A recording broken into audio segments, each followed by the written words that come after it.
कांदा आलाय गाड्या काढायला. एवढ्या 4-8 दिवसात काढायला सुरुवात करावंच लागेल. कोणी हो, दाद्या कुठे गेलाय? इकडे वय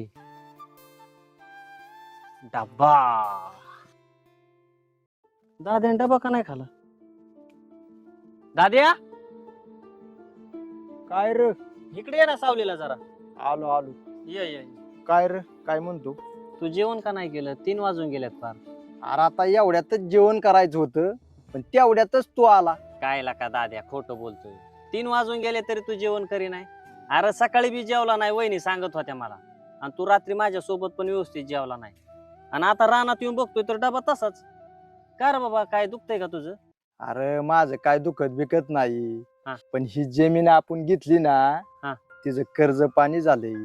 त्यामुळे गेल्या वर्षी काय कांद्याचं पैसे झालं नाही, आणि यंदा कांद्याचं होत्यात का नाही ही काळजी पडली, कर्ज फिटते का नाही.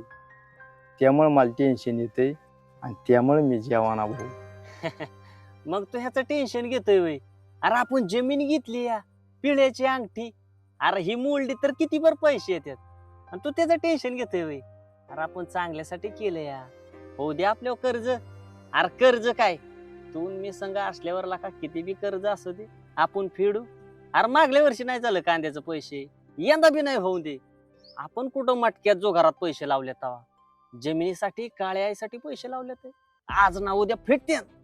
अरे 2 जण सोबत असल्यावर किती बी काय करू. अजिबात काळजी करू नको.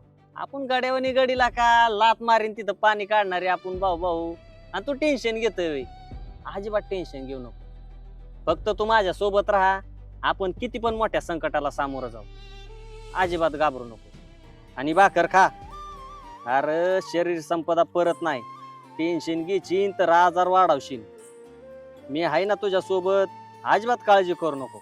धर खा.